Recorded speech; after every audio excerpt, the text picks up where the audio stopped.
Hello, everyone, and thank you for joining us for our other annual virtual pitch competition.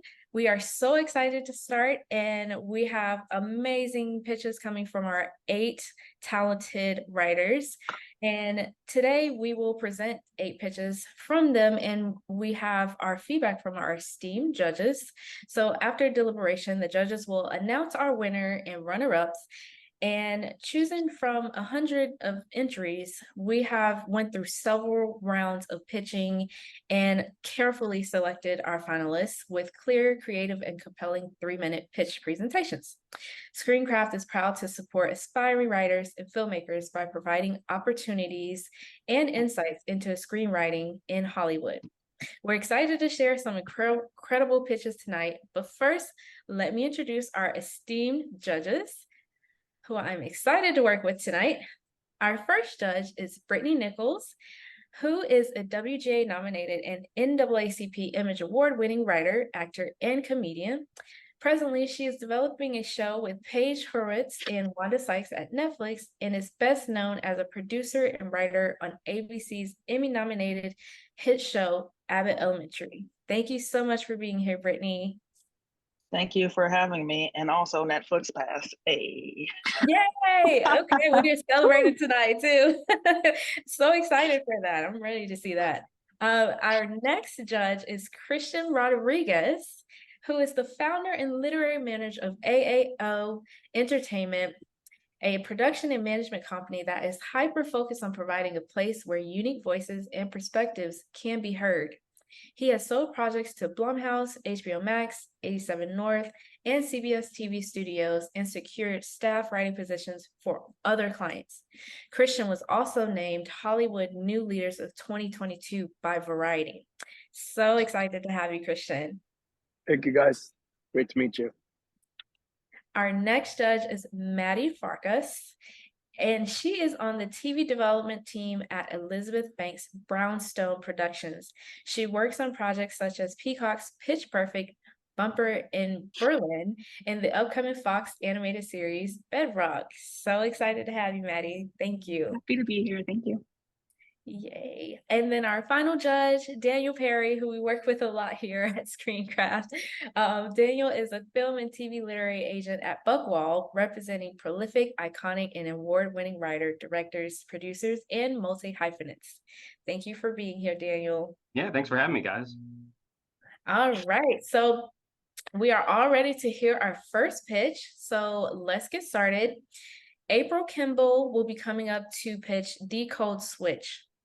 Her favorite show is Golden Girls, and she gives an excerpt that she says, "I'm thinking I want to be introduced by my stage name, the Black Blanche Devereaux." So here is April. I will bring her up here.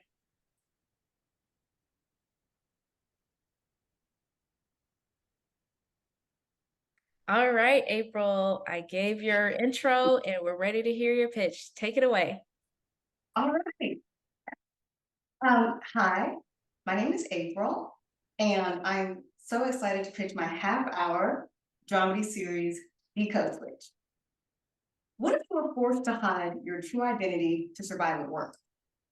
By changing your appearance and behavior. In corporate America, that's known as code switching. Now, for today's pitch, I will not be code switching. Y'all know. So, if you get confused, you may want to hit up Danita or Brittany, because they don't know what's up. So check it. I've been code switching since I first heard my dad on a work call say, "That's super." Then get on with his friend saying, "You ain't said nothing but a word, brother."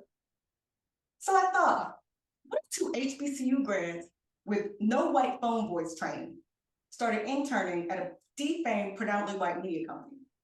Well, Decode Switch follows WIT's CEO/diet racist, Annette, and her I don't see color executive team, who trended with hashtag WIT so white for having WIT pride during Gay Pride and Juneteenth.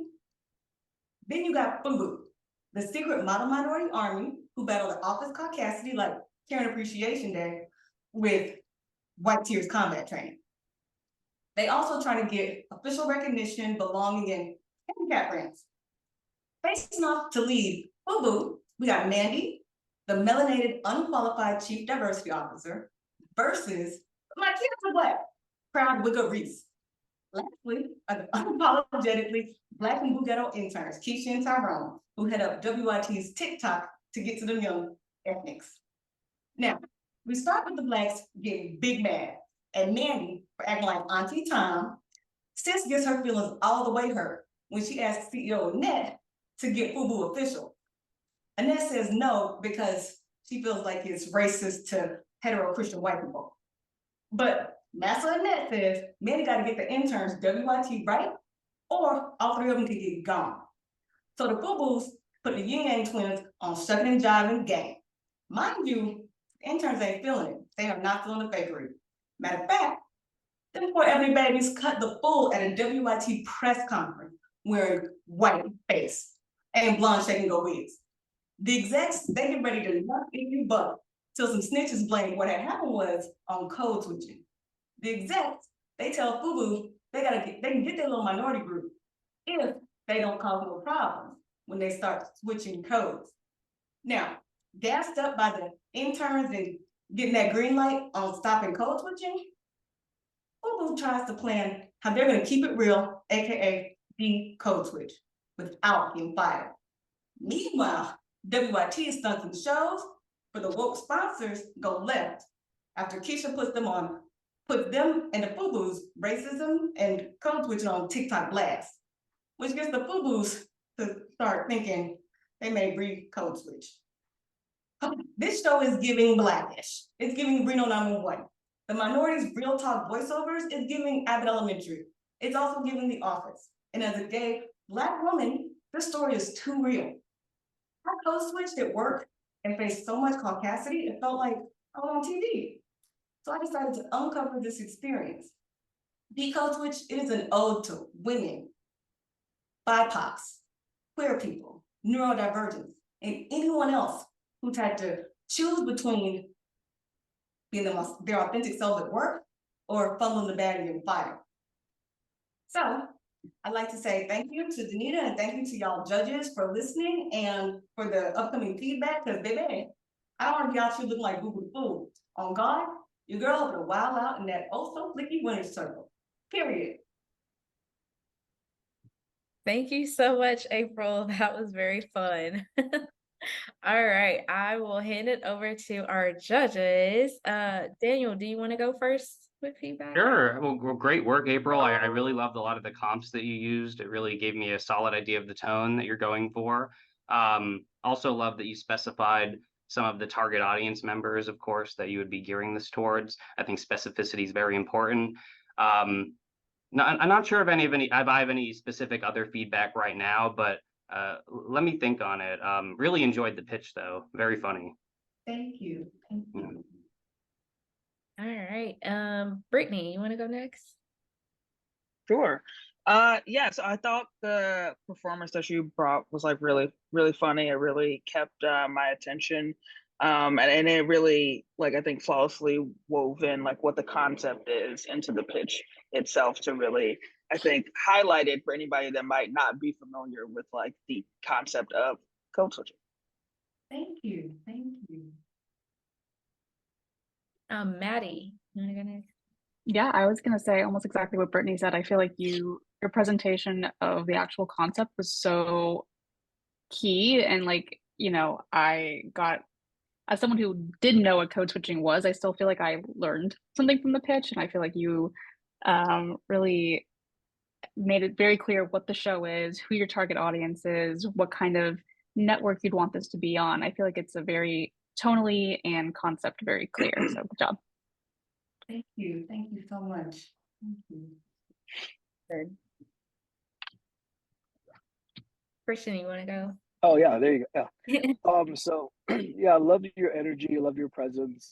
I thought you understood the world that you wanted to create, which is key. Understanding what the story engine to the story was overall just going forward in regards to episodic. You want to be able to build that out. So I thought you did a great job in introducing us to the world, the characters of the story. And overall, again, great energy, great charisma, and I loved it. So thank you so much. Thank you. All right. Thank you so much, April, and congratulations. Thank you. It looks like I'm not gonna be out here like boo boo the boo.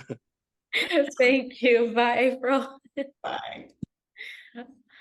All right. So our next person will be Malt Schultzman. And let me bring him up before I do his intro. Okay, so next we have Malt, and 3 things that excite Malt about writing is elevating the weird, making learning fun, and embracing the full spectrum of human creativity. So take it away, Malt. Hello, everybody. It's an honor to be able to pitch to you. Miss Nichols, I am a transparent and former public school teacher, so I'm especially a big fan of your work. Newsflash! July 4th, 1971. Welcome to Worcester, Massachusetts. Opening day at the Galleria Mall is interrupted when the entire building falls into a flaming portal to hell. A wave of demonic possession spreads. The government responds by forming the Department of Infernal Affairs, who exercise through the power of secular holy symbols. Instead of communion wafers and wine, it's cheeseburgers and McDonald's Sprite. The hymns are written by Sister Rosetta Tharpe and Woody Guthrie. Folk traditions and Americana are elevated to the realm of the divine. But 50 years later, and only one budget increase, the portal to hell remains open, and the people have learned how to mostly just cope. Think X-Files meets Reno 911, or Supernatural Abbott Elementary. This series heavily draws from the sociological theory of the American civil religion, which holds that we have a non-denominational, semi-religious relationship to the symbolic structures of civil life. But sociology doesn't sell scripts. Let's talk characters. Government Exorcist, the Department of Infernal Affairs follows the lives of 3 office workers from the department who are forced into the field out of budgetary necessity. There is Billy, a punk musician who really only joined to pursue her crush on Alicia, a strong and silent athlete who exercises through the power of professional wrestling. They all answer to boss Victoria, who is secretly cursed with an infernal pregnancy.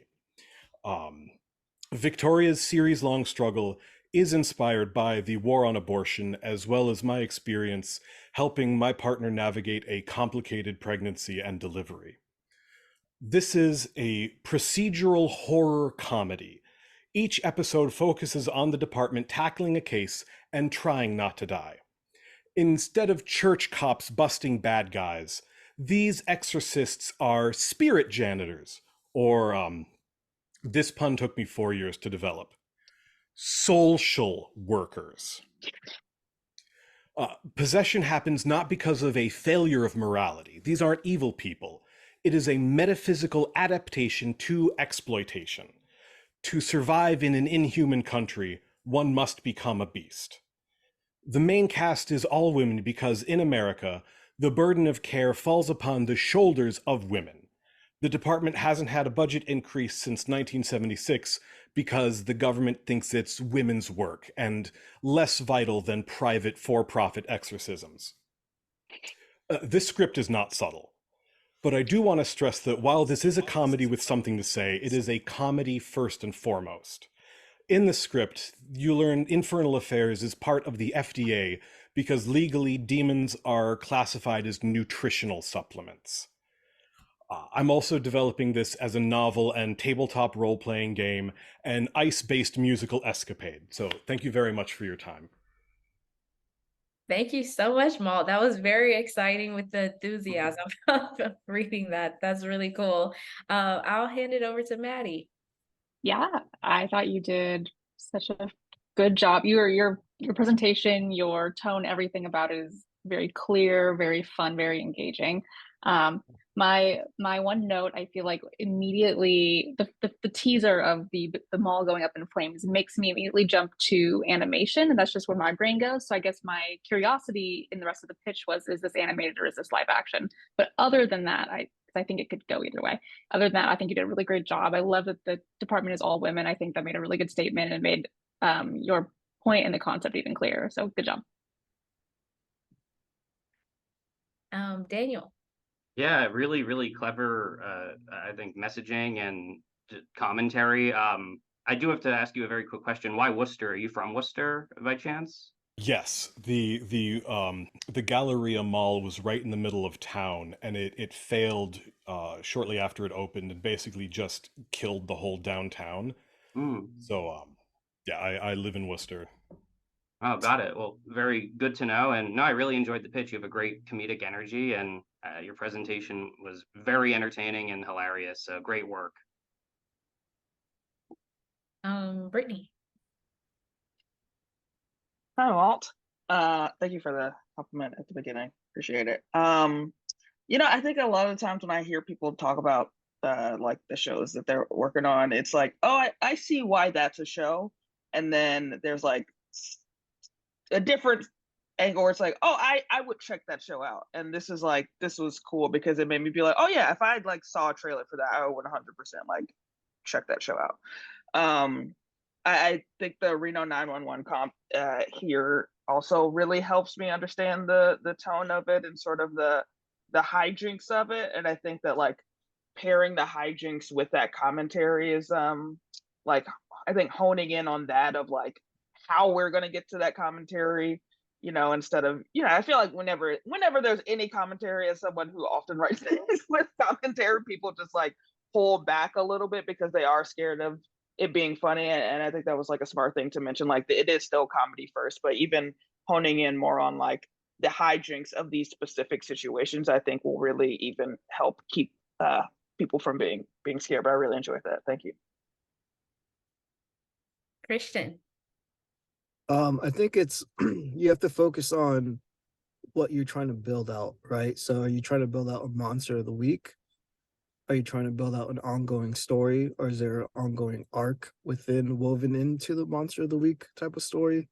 I loved your energy, your enthusiasm, and I think horror comedy mashups are fun. I think it's just mainly focusing in on honing what that story engine is going to be, and to continue on in regarding your audience, right? Like, why are we intrigued? Why do we want to continue watching your show? And I think it's mainly focusing on that. But outside of that, I thought you did a great job.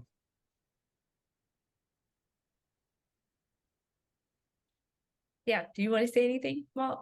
I just want to give you a chance to say anything before we kick off. Thank you very much. This means a lot. And Christian, to answer your question, I was thinking Monster of the Week with series-long character arcs. Can I spoil the ending? Please. So, yeah, we want to. Sorry, never mind. We're done. Okay, thank you. No, like if you want to, totally fine. A cult of Lucifer worshippers managed to pull Venus out of orbit and send it on a collision course with Earth because the planet Venus is the demon Lucifer. Awesome, man. Thank you so much, Walt. That was awesome. Thank you. All right, so we have Arjuna next.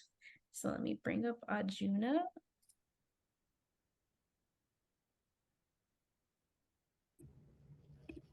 Okay, next up we have Arjuna. And Arjuna's favorite shows that has inspired them to write are the ones that you can tell are written with love and draw from the writer's experience, like a chewing gum, Josh Thomas's Please Like Me, things like that. So take it away, Arjuna. Awesome. Can you guys hear me? Yes. Cool. Awesome. Hi there. My name's Arjuna, and I'm here to talk to you about a new feature film, The Sangeet, which blends together the lightheartedness of wedding season, the friendships of Booksmart, and the luxurious Indian wedding aesthetics of Murder Mystery 2. Ananya is a wealthy, high-powered millennial living in New York City.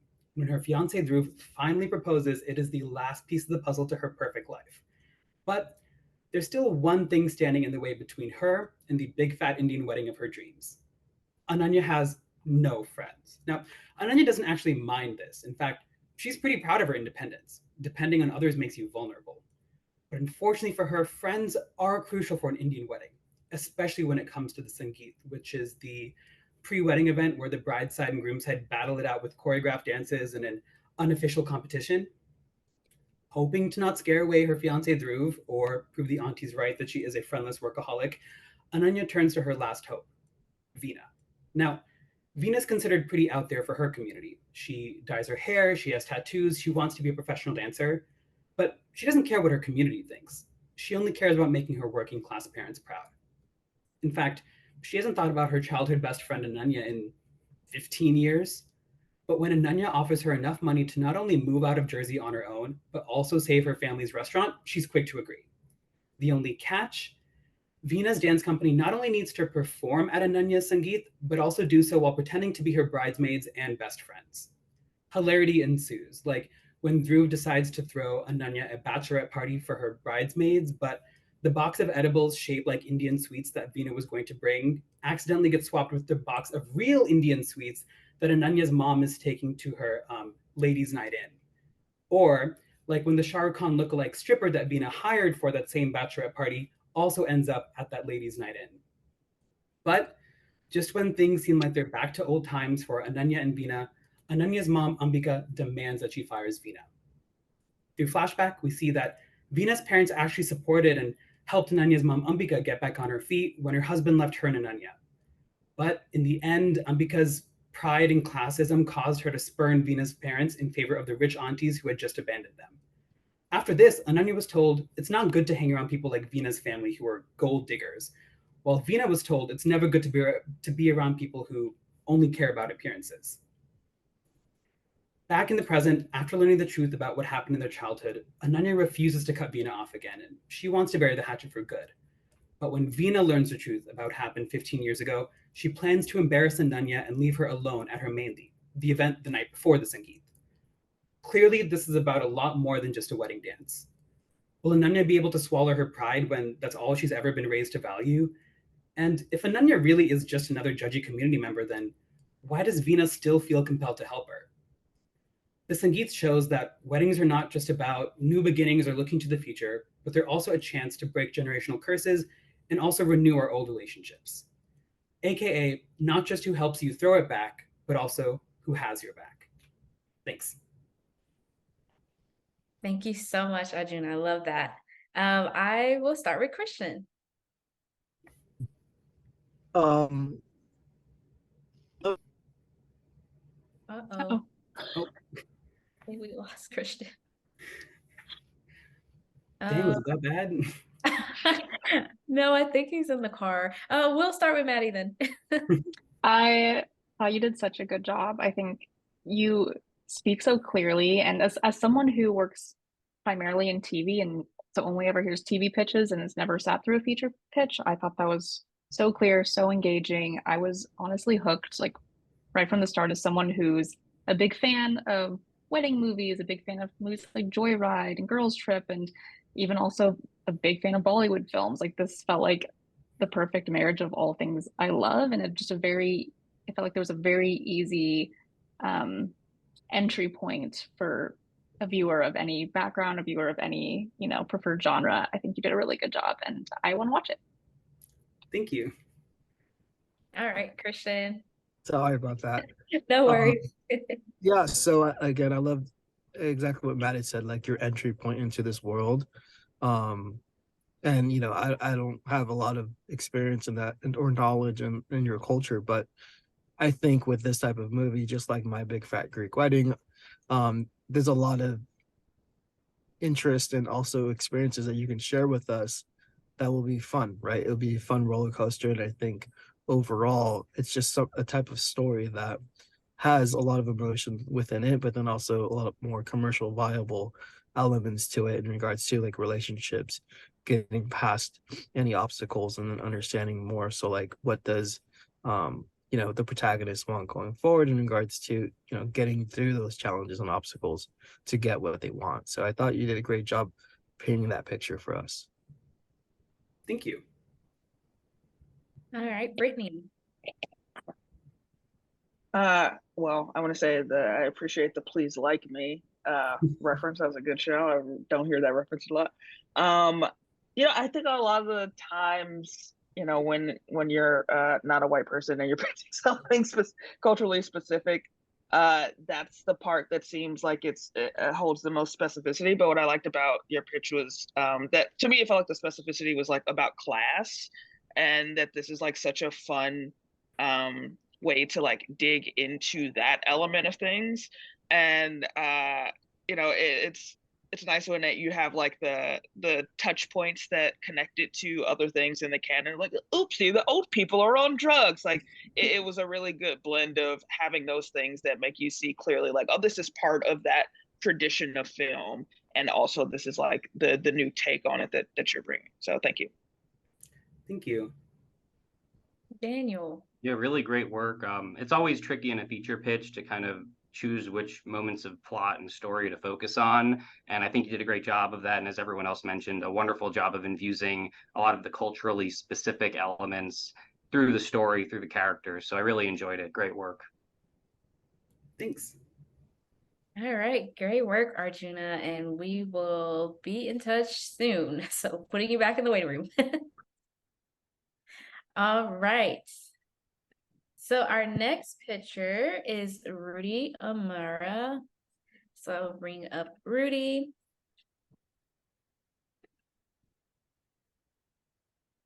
And Rudy has 4 expressive adjective words that describe him. It's optimistic, stubborn, fastidious, which is basically OCD, and fun. Also, Rudy has favorite movies and shows that has inspired him to write is Wings of Desire, The Lady Eve, and Get Out. So Rudy, I think if you are, let me see if you're up here. Oh, there you go. There I am. Rudy, did your intro, so take it away. All right, cool. You'll have to excuse my voice because I'm a little hoarse still from AFF, from the Driscoll. But yeah, so I'll dive in. Imagine, if you will, a sumptuous, gorgeously modern boutique hotel nestled high in the clouds of the Ecuadorian rainforest, being overrun by a ravenous gang of predatory, genetically engineered fembot clones.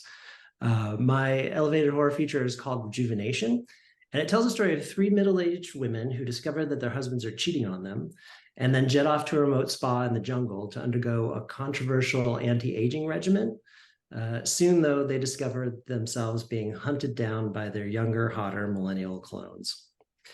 So think the strong feminist social satire of a promising young woman, the mind-bending sophistication and slow burn menace of Ex Machina, and the acerbic wit and high body count of Bodies, Bodies, Bodies. It's a story about breaking through the socially imposed beauty norms that can wreck a woman's self-confidence. And it's about 3 longtime friends needing to deal with their long simmering resentments and embrace their unadorned selves in order to survive.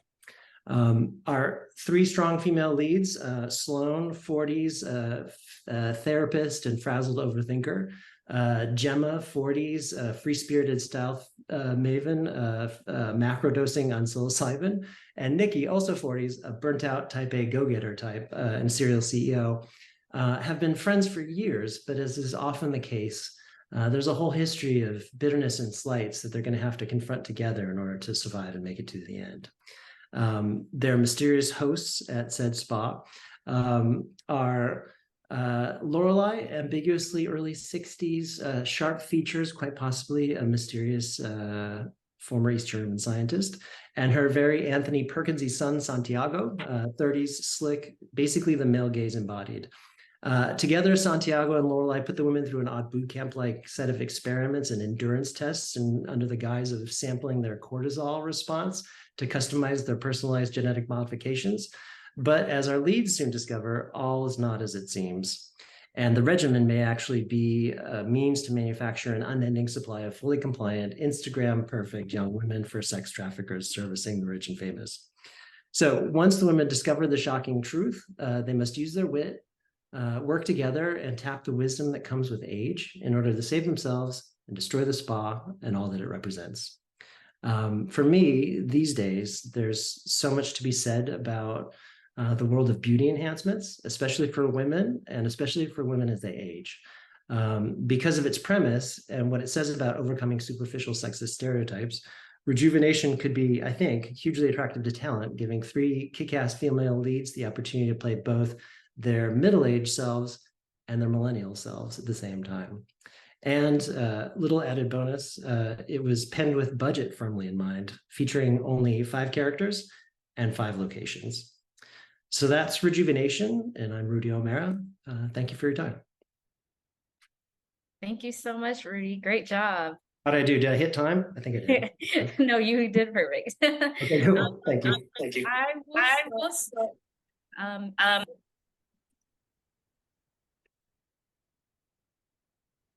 Oh, Brittany.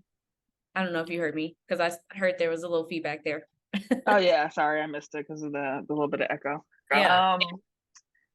Yeah, I love horror films. This is, sort of, what was the one that just, the menu is like sort of what it immediately like came to mind just with the, I don't know, people chasing each other in the woods sort of thing. I love anything that has a high body count.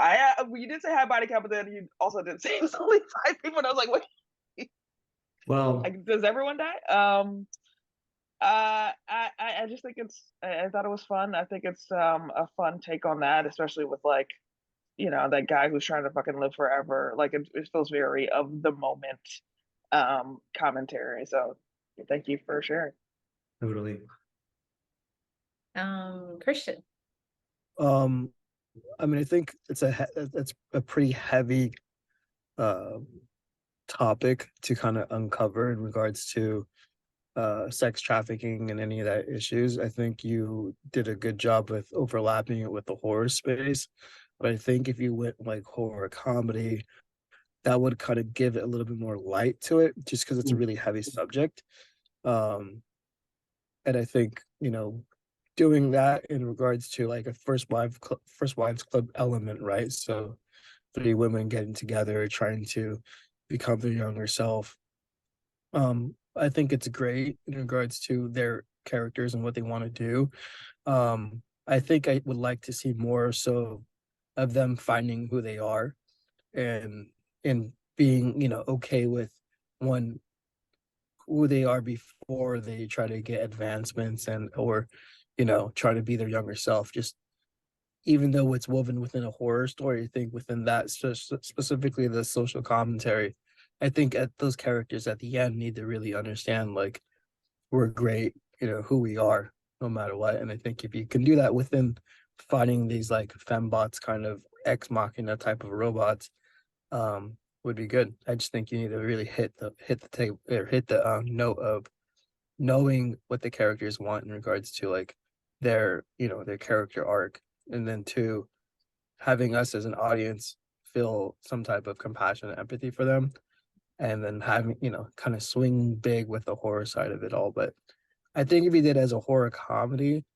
would be a little bit more fitting with the actual topic that you're running into, because that's a pretty heavy topic. It's funny. I think that single word eluded my pitch. It is a horror comedy. So it is satirical and has I think hopefully as many scares as laughs, hopefully. Okay. Thank you. You got it. Thank you. Yeah, I enjoyed it. I think maybe leaning a little bit more into the comedy overtly would have helped, just through the presentation. I also would have loved to see just a little bit more of the setup of, when and how exactly the women decide to go to this retreat, between finding out that they're being cheated on and then going themselves.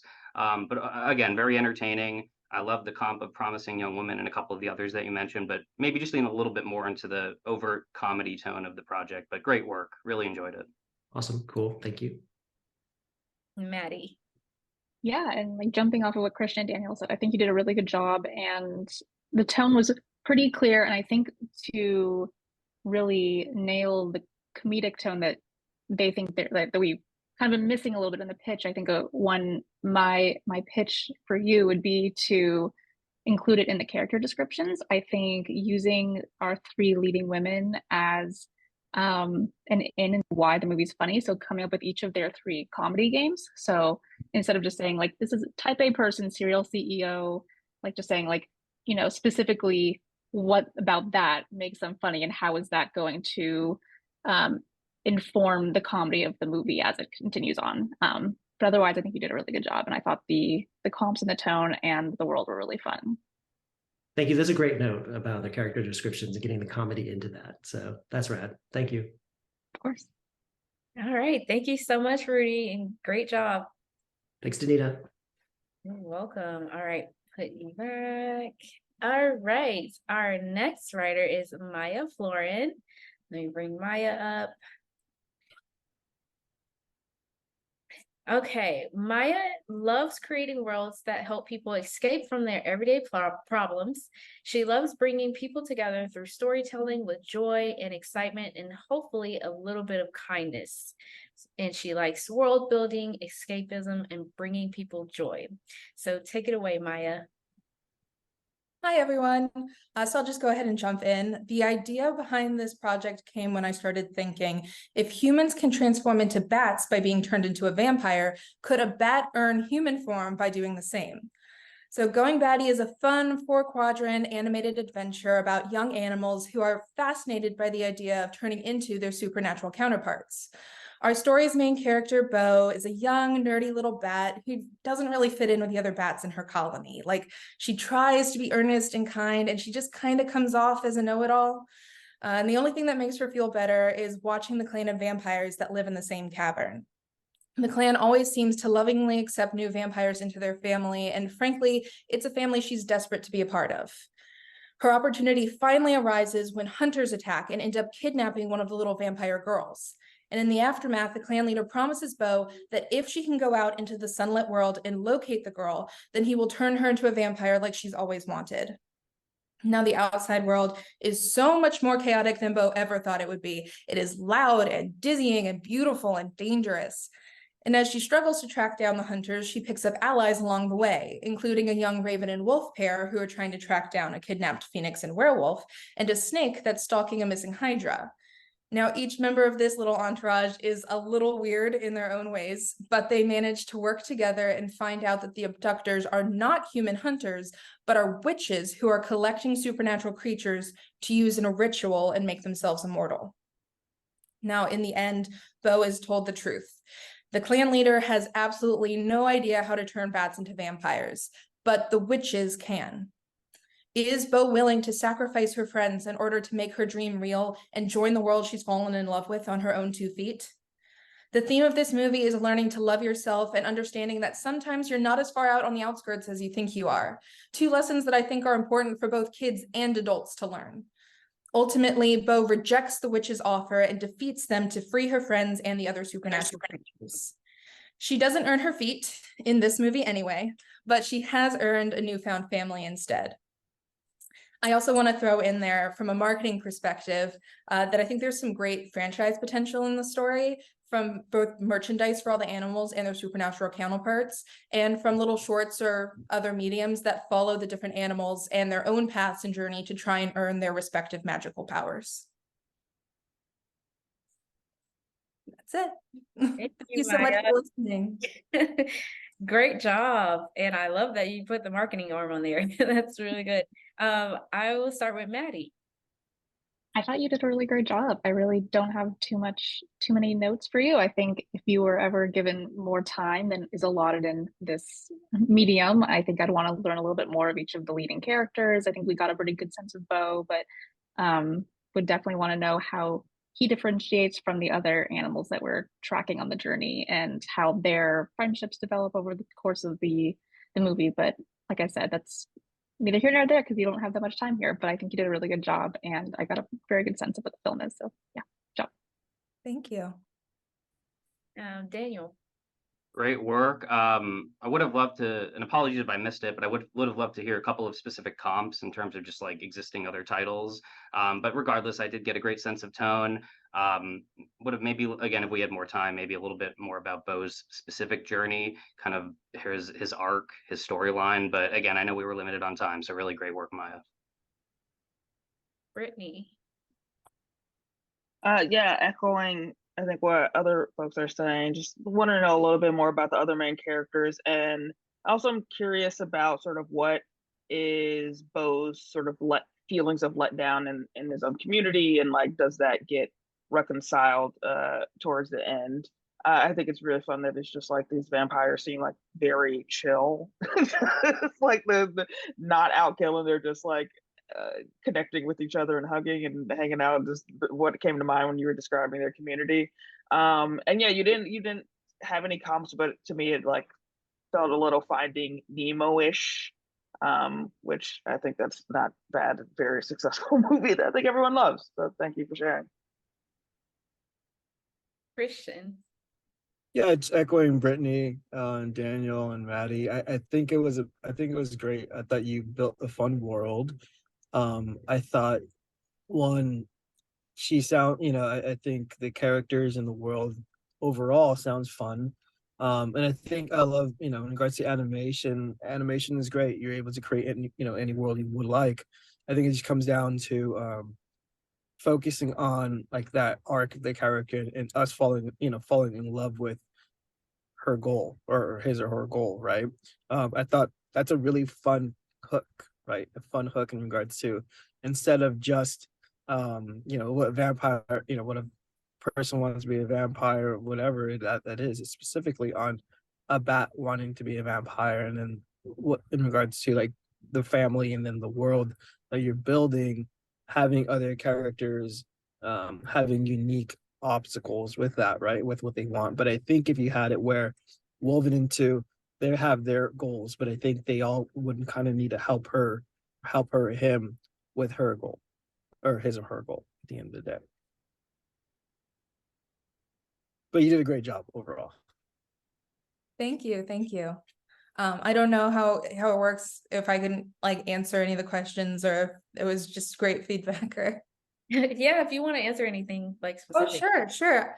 The only thing I'll really answer, since it was reoccurring. I wasn't sure whether to add it or not, but the comps to me were Bolt meets The Little Mermaid meets Hotel Transylvania. But yes, Little Nemo too, or Finding Nemo too. Like I think it all kind of weaves together. And if I didn't say the pronouns enough, I currently envision Bo as a girl, but honestly, it's not, gender specific. I think it could be developed either way, depending on what the demographic is leaning towards. Cool. All right. Thank you so much, Maya. Wonderful job. Thank you. Bye, everybody. Okay. So next up, we have Matt Foss. Let me bring up Matt. Okay, Matt Foss is a screenwriter in Toledo, Ohio, who is named one of Austin Film Festival's top 25 screenwriters to watch this year. 3 things that excite him about being a writer are untangling something that wasn't working, the surprise when you learn or find something for a story, when you find a story moment that makes folks in the audience feel seen or known. Take it away, Matt. Great. Thanks, Danita. Well, my name's Matt, and I was a really late bloomer, like Steve Carell movie kind of late. So when I finally got around to all those like first loves, first kiss, first breakups, first everything, albeit somewhat late in life, it was like skipping a bunch of grades emotionally and jumping right into AP feelings. And so my mom and my sister, well, they clandestinely tried to get me on The Bachelor, thinking maybe it'd help me out of my funk, and maybe I'd meet someone nice. And maybe it'd be hilarious with how often I tried to jump in those hot tubs with my t-shirt and prescription swim goggles on. And you see, I'm autistic. And so I used to really fixate on these reality shows because I thought that I could study the patterns of what I thought real people were like, so I feel less like some alien who was always swimming in his gym clothes. So I wanted to write a story about finding the most authentic version of yourself, even in the least authentic of spaces. My show, Single Person, is a 1-hour, big-hearted, fish-out-of-water comedy for network about an offbeat drama teacher who reluctantly becomes a contestant on a reality dating show where his efforts to lose paradoxically make him a winner for the first time in his life. Think Ted Lasso wreaking a wholesome kind of havoc on the set of The Bachelorette, and more hugs and less drugs than Unreal. The pilot begins when idealistic story producer stakes her job on underdog George, spicing up both the stale show and her stalled career, bringing a jolt of real into the OG reality franchise, Single Person. But when underdog George shows up at the stucco nightmare set, determined to be sent home and fast, big problems ensue for his crusading champion, Cass. But she quickly realizes that his efforts at being rude and rowdy are actually more charming and endearing than the show's usual stable of lunkheads, and so she runs with it. And he becomes the early front runner and the target of ire for both the lunkheads and Cass's rival story producers, all jockeying for status on the show.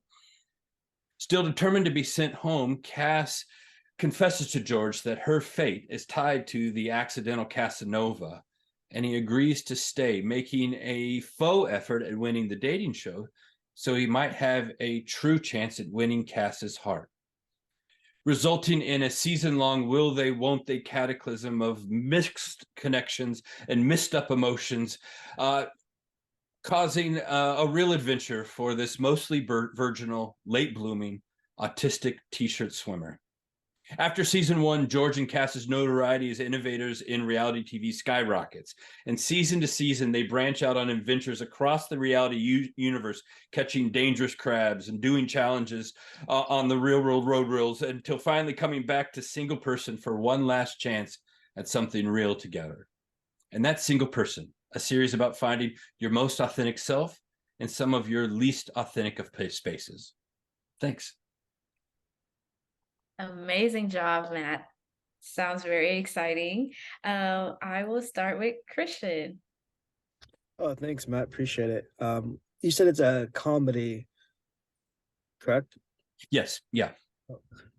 Yeah. So I would say first and foremost, like make it a half hour, right? Okay. So that one, you have a little bit quicker pace in this world.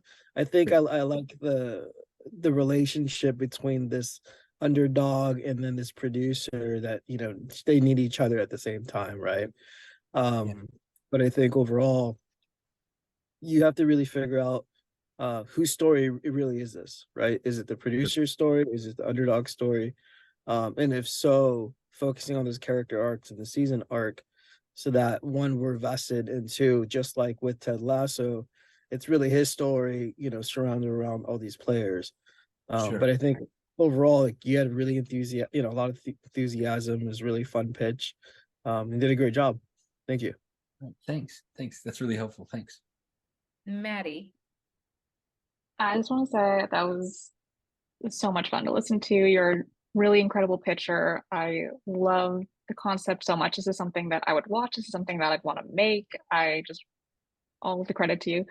Hopping off of what Christian said, I do think making it a half hour would make it a stronger pitch. I think I do see what you see in the hour-long network version of it, but I do think you'd have more opportunities going to maybe streaming in half hour. I think you could be a little more, pardon my French, ballsy with the humor, and I think you could really explore the relationships and the humor of it a little bit more. And I think what I'm getting out of your specific humor feels more in line with a half-hour comedy, and I think it'd be really strong, picking up the pace, like Christian said. But I love our lead. I do want to know so much more about him and his journey, and obviously you don't have the time to do that here, but I think you set it up very well and did a really, really good job. So thank you. Great. That's really helpful. I think that having that courage to trust that I can, when you're terrified of not making sense so much, that having the courage to try to make sense in 30 minutes, I think is a noble and probably a necessary challenge here next. So I really appreciate it. It's hard, but I believe in your ability to do it. Appreciate it so much. Daniel. Yeah, I love the personal approach that you took. It felt more like a conversation, which really, I think, opened us up. And again, the way you started kind of talking about yourself and how that very naturally kind of bled into the show. Really well done. To me, it did feel a little bit more like a feature in terms of the pitch until you said it was a 1 hour. Maybe that was just me, but something to keep in mind. Agree, it should probably be a half hour. And I guess similarly on that note, it would have been nice to see a couple of comps, specifically broadcast network comps, because I think you specified that this would be for a network. So I think you mentioned Bachelorette, Ted Lasso, but maybe like one or two other network shows just to kind of give us a little bit more of an idea of the tone. But great work again. Great. That's really helpful. Thanks. Brittany. Yeah, I mean, I don't want to repeat the same thing about being a half hour. I would just say that, like, if you get off this call and you're like, fuck those guys, it's an hour long, just to be able to sort of justify why it is an hour long, because especially, and obviously people really love Ted Lasso, but Ted Lasso is too fucking long. It's not an hour long show. It should be an hour show. So just be prepared, I think, to answer that if that's like going to be the format that you stick with. I think also when you say network, the thing that immediately comes to mind is just like, if it's a network season, if it's a 22 episode season, people are going to want to know where more of the story is going to come from.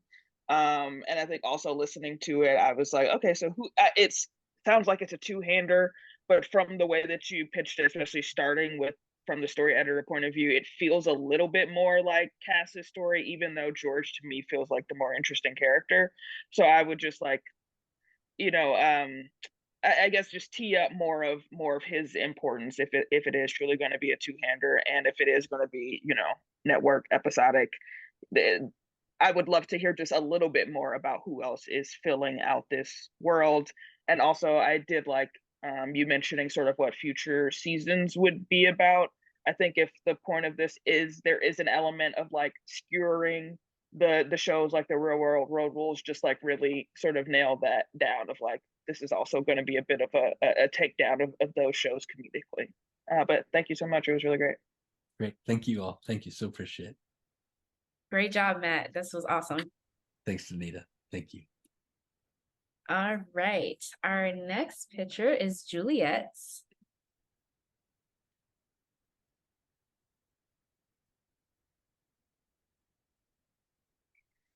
All right. And I hope I don't mess up this name that Juliet said through. But as strange as it sounds, Tommy Wiseau's The Room has been hugely influential in Juliet's writing. She loves the style and accidental comedy, so she tries to bring that intentionality into her scripts. So take it away, Juliet. Awesome. Thank you guys so much for coming out to hear me pitch my feature, Frankenfried Alien. You know, I've been trying to find a job out of state recently, and it's not been going well. So I reached out to a career counselor, and he looks over my stuff, and without hesitation, the first thing he says to me is, "You got to take off the fact you're in Alabama." And I was offended. I was like my value is lesser because I'm from Alabama. And then the more I thought about it, the more I thought he's probably right. But for as messed up as the Alabama education system is, it taught me three really important things. 1, how to be a compassionate individual. 2, how to be a critical thinker. And 3, and most important of all, how to outrun a gator. So I want to pose a question to you. How do you contend with being from somewhere that everyone hates? Well, in the absurdist sci-fi comedy Frankenfried Alien, a 200-foot deep-fried alien fetus fecal Frankenstein, try saying that 5 times fast, attacks the town of Mayberry, Alabama, and the residents have to wrestle with that very question. Picture this: an intergalactic Planned Parenthood is soaring through space on its way to deliver 8,000 Morgorian fetuses to a stem cell research facility. Then all of a sudden, bam, the hatch flies open and thousands of fetuses fall down, down, down, right into the deep fryers at Clucker's Fried Chicken. Get clucked. Now, the fried cook at Clucker's is stoned out of his mind, so he can't tell the difference, and he fries those fetuses to crispy perfection. Soon the entire town of Mayberry is flocking to Clucker's, claiming this is the best fried chicken they've ever had. However, that night, the town falls violently ill, and bouts of glowing green diarrhea explode across the residents, which then mysteriously slinks out of the toilet, making its way to the center of the town square. And as each poopy fetus joins with each poopy fetus, the Frankenfried Alien is born. Now, the government catches wind of this, and they do their best to contain it, but when they can't, they do what the government does best, and they decide they're going to blow up the entire town. So now it's up to the owner of Cluckers, her estranged FBI daughter, her vegan granddaughter, the local mechanic, the incompetent fry cook, and even the Morgorian aliens to save not only the town, but also the reproductive health of the entire universe. So I want to rephrase my question a little bit. How do you love a home that everyone hates? To be honest, it's not easy. I see political headlines come from Alabama that make me so angry it drives me to tears. But one of my favorite things about this state is the community of people that are willing to enact change from within. So as hard as it is, I'm proud to be from Alabama. And I think that Frankenfried Alien might just make you a little prouder of where you come from too. Oh, and by the way, if you want to outrun a gator, you got to go zigzag because them suckers run 35 miles an hour, but only in a straight line. Thank you guys so much again. Oh, wow, Juliet, that was hilarious. Great job. Thank you. Wonderful job. I will start with Brittany. Yeah, I like just the structure of it. Like you can tell that you really put a lot of thought into how to specifically structure it for 3 minutes, which is not how any real pitch actually is. And it was really funny. I mean, like I feel like a lot of the times you listen to people talk about comedy stuff and it's pretty dry. So to be talking about this, which had such a unique tone and just like make it very clear that you know how to write a joke, like I think that just gives whoever's listening to you a lot of confidence in your voice. And this feels like something that very much is your voice. Like it's so rooted in you having that conundrum of being where you're from and really saying, I'm going to own it. And this is like the specific work of art that I am using that to be the vehicle for. So I thought it was great. Thank you so much. Maddy. I could not say it better than Brittany. I think it was really, really well done, really well pitched, the structure exactly. I think I felt like I went on a journey, and even though I don't fully know what happens in the end, even though I don't really know the characters that well, like despite all of that, I still feel like I got an incredibly good sense of the tone of the movie, and like it made me want to learn more, but I feel really satisfied without knowing more yet. I just think you did a really, really good job. So thank you. Christian. Yeah, great job, Julia. It was really funny. I thought if you had written like a short story, trying to get it, sold as a short and then trying to make it a feature, I think this would be a great short story. I thought it was fun. It was a fun world. You built just an enticing community interwoven within your own community. So thought you did a great job. I love the comparison to, Alabama, and then also like where you grew up and kind of that world. Even though it's really far-fetched and left of center, I thought it was fun.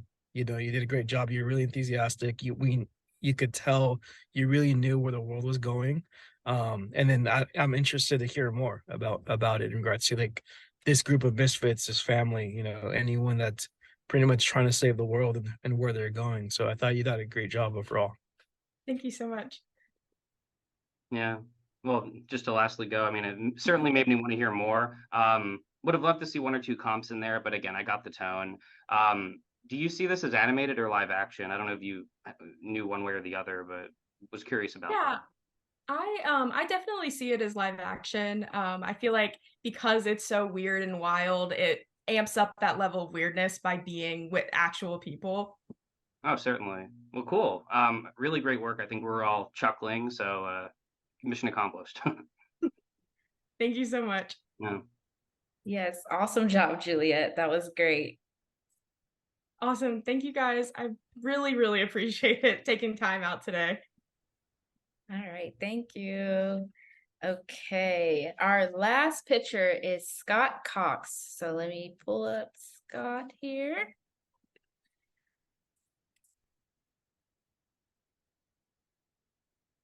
Okay, so 3 things that excite Scott about being a writer is the truth is stranger than fiction, celebrating the quirky and offbeat, and learning through creating. Take it away, Scott. Hi there, can you hear me?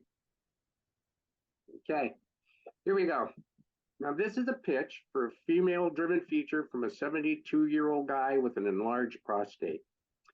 The Bridal Posse is a true crime dramedy set in 1982. Kind of Thelma and Louise meet Catch Me If You Can, but more budget-friendly. I'm a retired guy, and I like budget-friendly.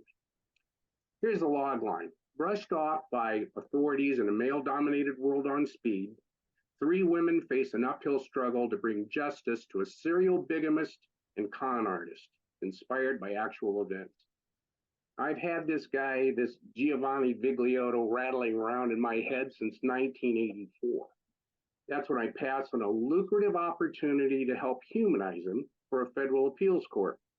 You tell me, was I wrong to think a bigamist 103 times over should just rot in prison?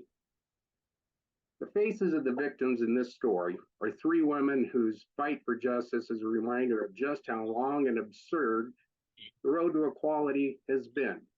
Louise Gordon, she's middle-aged, vulnerable, the perfect target for this predator who goes by many different names. Vigliotto ditches her in their honeymoon bed, steals her car, credit cards, furniture. She turns to her best friend for support. Elvia is a fiery Hispanic woman with a gaslighting, philandering ex in her own past. And just when Louise is regaining some footing, Vigliotto slithers back into her life with another victim in tow. This one, Janet, has Dolly Parton style and Wanda Sykes' vocabulary.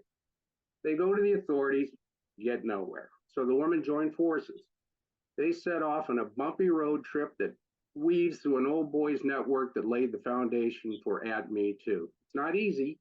They have each other to deal with too. But they persist. They're humorous, they're dogged. And each tip and clue uncovers yet another victim. The road leads to Florida. Vigliotto thwarts a plan by Louise to nail him. Help comes from an unexpected source, but the mission almost craters when an exhilarating, if dangerous car chase finally does land Vigliotto in jail. Of course, he shows no remorse at a trial that reveals the full extent of his criminality, but often is not, treats the victims as perpetrators. Fortunately, Louise finds her strength and her voice when she speaks for all of the victims on the witness stand. There comes a time when enough is just enough. We have to speak up for ourselves, even if, especially if, no one speaks up for us. So it's the persistence and courage of Louise and the Bridal Posse that land Vigliotto where he belongs. By the way, he died in prison in 1991, unrepentant. So still no regrets on my end for passing on that opportunity to help on his appeal. Thank you. Great job, Scott. That was wonderful. All right, I will go to Daniel. Yeah, well, I mean, I love the kind of self-aware tone of the pitch. The way you opened it up, again, very funny. Because I know this is kind of more of a comedy in terms of the overall tone of what the feature would be, it would have been nice to have infused a little bit more, I think, levity and comedy into the pitch itself. But again, I know it involves very serious subject matter and a true story. Overall, I thought you did a really nice job, and I love the comps that you used. Thelma meets Catch Me If You Can. It made it very clear in terms of what the structure and what the world and sensibility would be. So great work. Thank you. Maddy. Yeah, I thought you did a great job. And kind of piggybacking off of what Daniel said, I think, you mentioned it's a dramedy at the top, but I think I lost a bit of the comedy element throughout, and it felt a little bit more just like a straight true crime drama thriller in a way, which was all very exciting. But I do think just keeping your promise of a dramedy and get us laughing a little bit. And I think throughout the pitch was losing track a little bit of like which character, whose POV we're really coming in from, and like who we're going to be following the most throughout the story. So I think just kind of keeping track of that would be a little more helpful, but otherwise I think you did a really good job. Christian. Yeah, I like the aspect of, women coming together to pretty much, put people at the end of the day that have done so much wrong, and really coming together and banding together as a whole, right? And focusing on that, to putting that person behind bars. I do, agree with Maddy and Daniel in regards to keeping the continuity in regards to the dramedy element. Because it's, again, as it is a heavy subject matter, I think it's adding those comedic elements and those moments and those beats that would make it like, oh, okay, this is a fun, more of a lighter-esque type of story. And then again with Maddy, making sure that we can follow who's really the ringleader at the end of the day, and focusing on what her trials and tribulations were in regards to trying to overcome the obstacles, and then understanding why this person is pretty much the target, right? Like, why him, why now? And that's what the most interesting part of it would be, because a feature, you only have so much time to be able to create that and add that element to us and have us understand the reasons why. So thank you, Scott. Appreciate you. Thank you. Brittani. It's very clear that this is a story that you have like passion about. I mean, because it seems very clearly tied to something that really happened to you. And so then I think my take on this, like the lack of, I guess, comedy that was flowing throughout, is I want to know sort of what is the funny flaw of the bad guy that we can laugh at, because I think he like seems like such a piece of trash in the pitch that I'm like, okay, what is it, like his hubris? Like what about it is like getting us to the point where we can like go like, that's a bad dude, but also like I'm gonna find moments to laugh at throughout. So I think if you just sort of focus a little bit more on this man that you hate so much, that'll be a little helpful. And thank you so much for the pitch. Thank you. All right. Thank you so much, Scott, and congratulations. Thank you.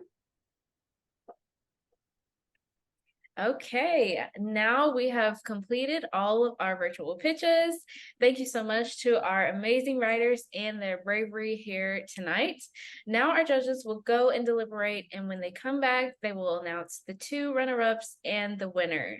So stay tuned. Okay. All right, welcome back.